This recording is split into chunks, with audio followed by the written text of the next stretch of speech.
today we're looking at how the market performed in relation to our analysis. So let's head down to the 4-hour, and as you can see, price came in and triggered our entry. Right now we're flooding profits. We're flooding in profit. So if you look at this, you will notice price damn near reached our first TP. Our first TP was right here on this high, which was that level, but as you can see, price didn't reach that level, which was a potential 4%. I still believe we're going to reach this level before it decides to this level. We're going to hit TP before price decides to commit to any downtrend. And if you want to see how I found this setup, how I found this entry, I'll leave the link to the video that I did last week in the description, so check it out. And then once you watch that, you can come to this video and continue. It's a free lesson, bro. I'm giving y'all free gems, free knowledge, free nuggets. So anyway, let's continue our analysis. Let's go up to the daily. Let's go to the weekly. As you know, I like to analyze my weekly time frame first. Last week's candle opened right here. It opened at this level, then went down to that level, triggered us in my entry, then it shot up. After shooting up, it came back down to close at this level, because today is a Sunday, by the way. So let me just put that up on the calendar. As you can see, today is a Sunday, 28th. The previous week just closed, and this week's open is most likely to be at the same level, and I expect price to push higher into this order block, this weekly order block. I don't know if you can see this. Let me expand the text.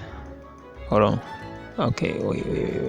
You see it's marked weekly order block, right? So that's why I'm expecting price to reach to, at least before going down. Well, I don't know if it might continue to go up, but like this momentum, I think it'll go down for I don't know, bro. I'm not interested in that. I'm just interested in the coming week. So the coming week, this week starting tomorrow, the trading day tomorrow, Monday, we might see price go down a little bit and go up. Let's go down to the daily. Still loading, bro. I don't know why it's taking so motherfucking long. Alright, we're back at it. Okay, so this is the daily on the daily right now, right? I believe price might continue to go up from here, might continue going up, just because I see this fair value gap is an out fair value gap, and if it's an out fair value gap, we're most likely to see price going up to this level, which is buy side liquidity.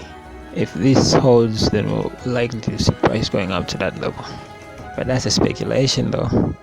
I don't really care about that right now. We just care about what's coming this coming week. Okay, so wow, I like the price action here. Okay, so let me just get rid of this. Let me go down to the 5-minute, and down on the 5-minute, I'm gonna just do this. Current interval only. Okay, so let's go back to the daily. I don't like my charts being messy. Alright, so we're on the daily, right?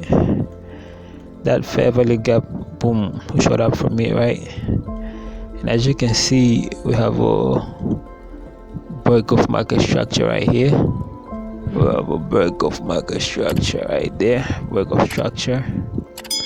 Then after that break of structure, we have this beautiful fair value gap, and it seems Friday opened from here, from this level. It went up, and then it came crashing down.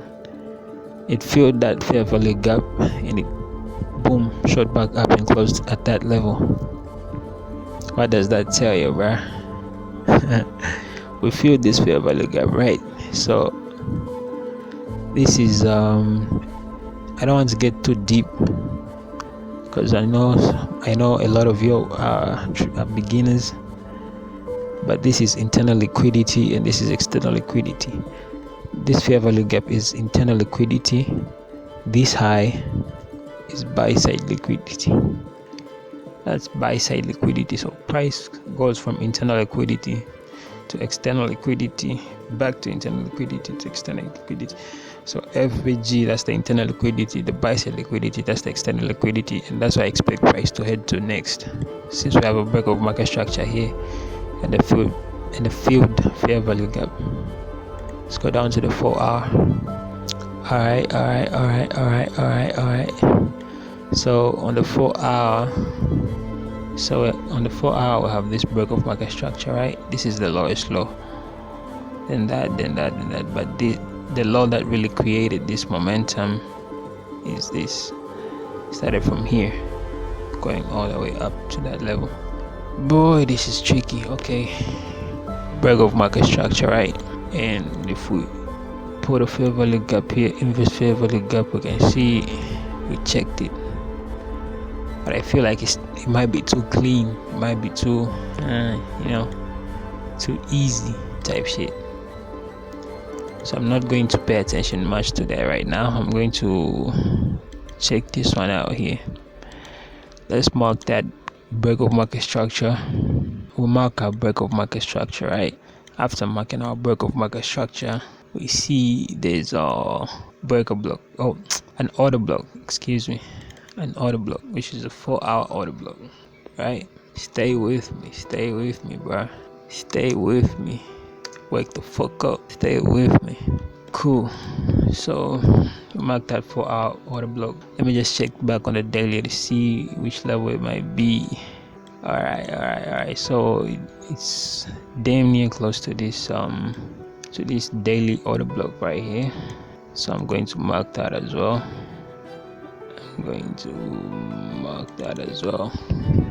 Daily order block.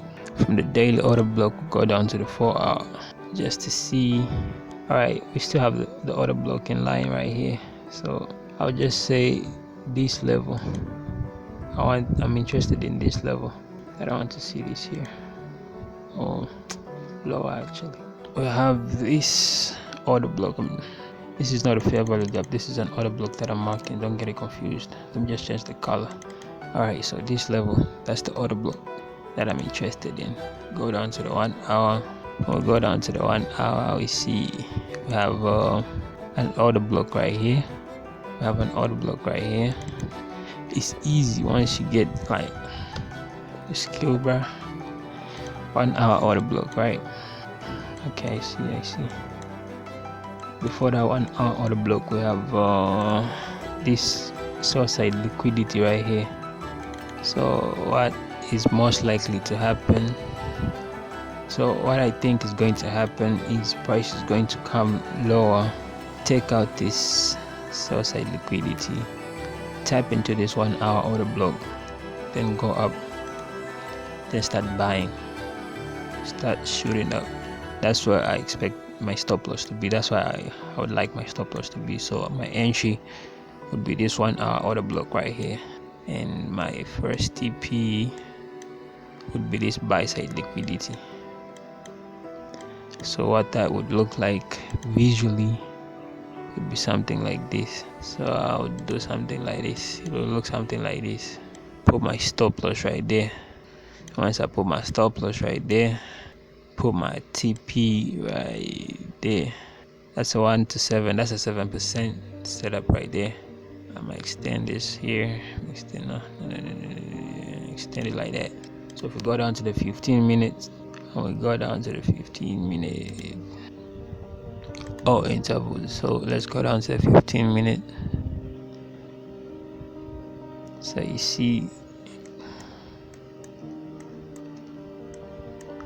this sell side liquidity being taken out, then price tapping into this level, price tapping into this 1 hour order block, then buying high. That looks something like this.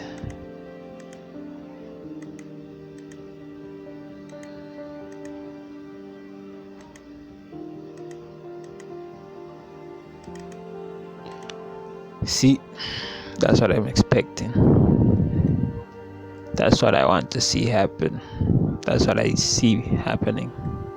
Then if that happens, price is most likely to continue buying at least up to that level as well. That's the 1 to 13, then even higher.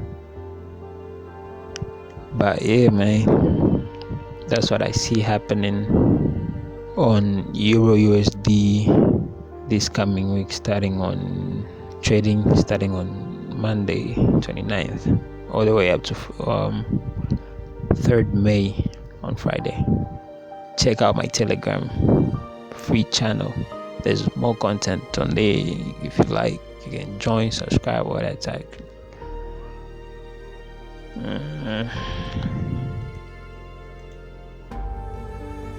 Oh, so you see, let's bring this back. Intervals. So right now we're floating, right? So what you would do here, if you're in this trade, if this trade was active, if it was running, and you have another trade right there, right, you would move this one to break even. You would move the stop loss to break even, move the stop loss to break even, and then leave this one with the full risk. And remember, in forex we're talking about, we came in this game for money. We came in this game to earn a living. So we are not here to play games.